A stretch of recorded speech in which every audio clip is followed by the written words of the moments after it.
Bienvenue à Being Human with Algorithms, aujourd'hui avec Bernard Poliquin de la région Bretagne.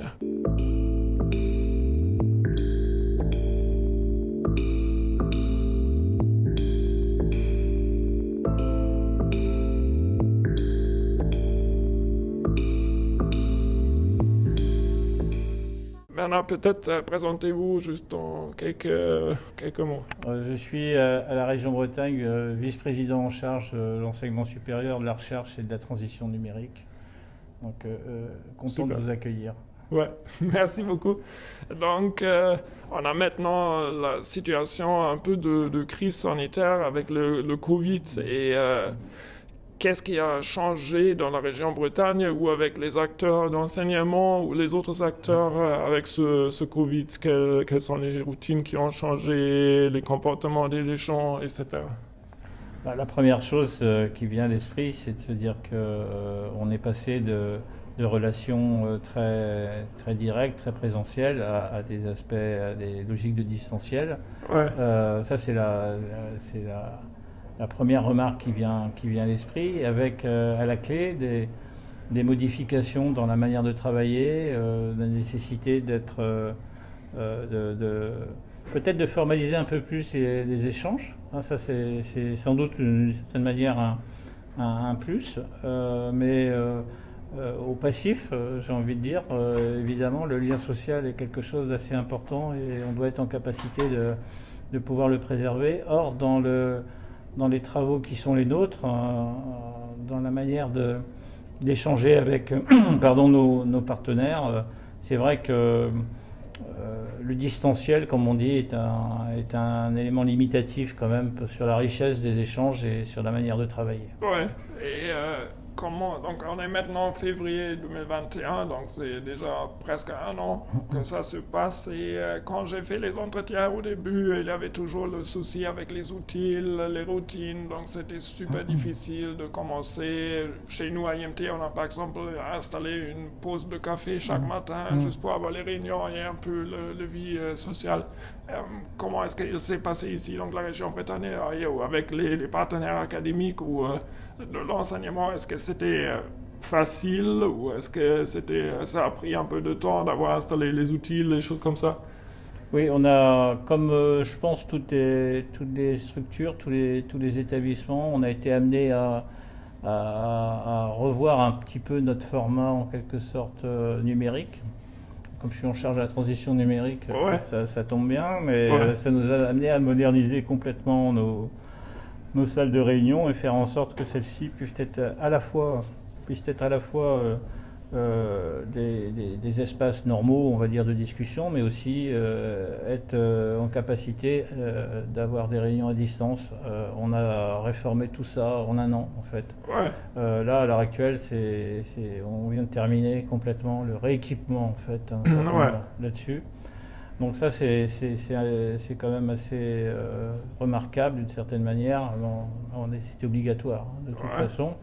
Les personnels ici sont tous maintenant équipés d'un poste de travail avec donc un accès VPN, ouais, en permettant de travailler de chez soi également. ouais, Bon, tout ça c'est très bien, il fallait le faire, c'est indispensable, c'est incontournable. Mais ce que je disais tout à l'heure, ça ne remplace pas complètement la richesse des échanges qu'on peut avoir ouais, lorsqu'on se réunit les ouais, uns en face des autres, on va dire, autour ouais, de la machine à café aussi. ouais, c'est ça. Ça, c'est des points vraiment importants, mine de rien. Je dirais aussi que le fait d'enchaîner Ouais, des réunions à distance, ça nous prive du temps de transport qu'on peut avoir entre deux réunions. ouais, Ça nous prive du temps d'échange qu'on peut avoir ouais, avant et après les réunions. ouais. Et ça densifie considérablement les activités, mais je ne suis pas certain que ça enrichisse, comme on le souhaiterait, Ouais, des activités qu'on développe dans ce cadre-là. ouais, Ça, c'est vraiment un point ouais, de réflexion personnelle, hein, ouais, clair. pour le coup. Ouais, Mais franchement, c'est un vrai sujet à la fois d'étonnement et puis qui oblige à réfléchir parce qu'on a pensé lors du premier confinement, on a pensé que le numérique serait la solution à tout. Ouais, Eh ben, c'est pas la solution à tout. ouais, Hein, c'est un élément important, favorable par certains aspects, défavorable par d'autres. Voilà. ouais. Et souvent on dit que cette pandémie il a mené ou poussé la transformation numérique pour 5 ans, pour 10 ans, parce que les choses qu'on voulait bien installer, il faudrait les installer beaucoup plus vite. Est-ce que vous êtes d'accord avec ça? Est-ce qu'il y a des choses qui étaient installées beaucoup plus vite que normalement? Oui, oui, tout à fait. Il Ouais. n'y a pas de débat là-dessus. Ouais, parce que chez nous, c'est aussi ce que télétravail avant, c'était un no-go. C'était impossible de le faire. Et aussi avoir les visios avec les partenaires. Donc ça, c'était quelque chose qui m'a aidé beaucoup parce qu'il ne me faudrait pas aller à Paris pour juste 1 heure réunion et après retourner. Ce qui arrive. Hein. Ouais, oui, Ouais, exactement, ouais. exactement. Et aussi quelque chose avec les conférences scientifiques, c'est aussi quelque chose où on a vu, ok, Ouais. on peut faire beaucoup de choses à la distance, mais en même temps, comme vous avez dit, les rencontres personnelles, ça manque. Donc, tout l'aspect social qui est super important aussi dans la recherche et aussi dans la vie professionnelle, naturellement, ça manque. Et comme ça, je suis aussi 100% d'accord, c'est bien d'avoir vu maintenant quoi est possible et ce qu'on peut faire beaucoup de choses sans se déplacer, parce que ça, c'est aussi quelque chose de bon pour l'environnement, par exemple. Tout à fait. Mais en même temps, c'est aussi nécessaire de se rencontrer comme nous faisons aujourd'hui, comme je suis super heureux de ça. Ça fait un grand plaisir. Ouais, oui. c'est Tout ça. à fait. Donc, qu'est-ce que vous pensez va rester après? Donc, quelles mesures et qu'est-ce qu'on va donner de retour et dire, ok, maintenant il faut changer ça encore une fois. Déjà, je ne sais pas vraiment répondre à ça parce que on ne sait pas jusqu'à quand, de quoi l'avenir est fait. Est-ce qu'il y a un monde d'après ou un monde par rapport à un monde d'avant? Je crois qu'on a évolué là sur la période nécessité faisant loi. Est-ce que c'est abouti, pas abouti? Je sais pas répondre à ça très franchement aujourd'hui. Je vois bien qu'on se débrouille collectivement beaucoup mieux aujourd'hui qu'il y a encore un an avec des outils de base qui nous permettent de visioconférencer en quelque sorte. Donc ça c'est bien. On n'a pas encore... je pense qu'on n'est pas encore au bout de l'exercice et d'une certaine manière, qu'on aura plusieurs mois devant nous à travailler sur ces modes-là.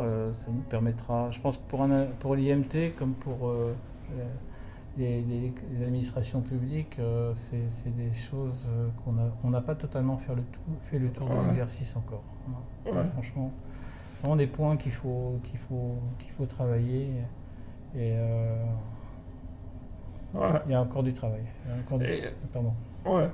Et est-ce que vous avez l'impression que les gens ils se sont compte rendu plus à la dépendance de l'informatique, des logiciels, des ordinateurs, des processus automatisés et aussi, donc ça mène naturellement aussi à la question pour la chaire, la cybersécurité, donc la relevance de la cybersécurité. Est-ce que ça c'est quelque chose qui a augmenté?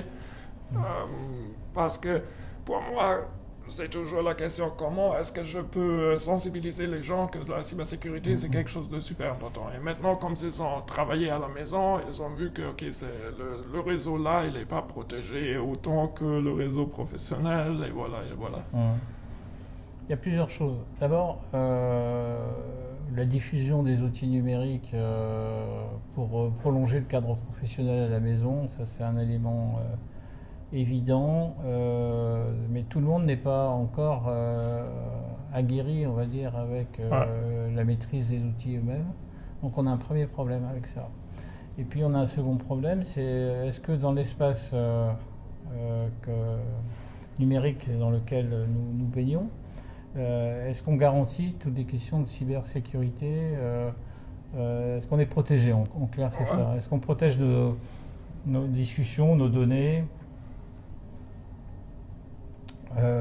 J'ai vu il y a quelques mois, vous avez dû le remarquer également, le fait que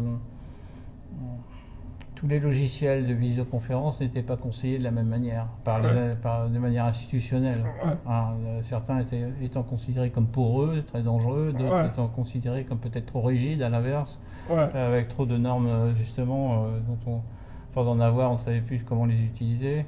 Donc on n'a pas tout à fait trouvé encore le bon gabarit, mais il va falloir être en capacité d'avoir une cybersécurité intégrée de manière assez robuste, sans pour autant empêcher les utilisateurs de travailler entre eux. Voilà. Super. Et ça nous mène aussi à la série Talk Cyber Siena FR où nous parlons un peu sur la cybersécurité. Et si vous êtes intéressé sur ces aspects, rejoignez-nous sur la prochaine édition. Et Bernard, merci beaucoup. Ça faisait un grand plaisir. Merci beaucoup. Avec plaisir.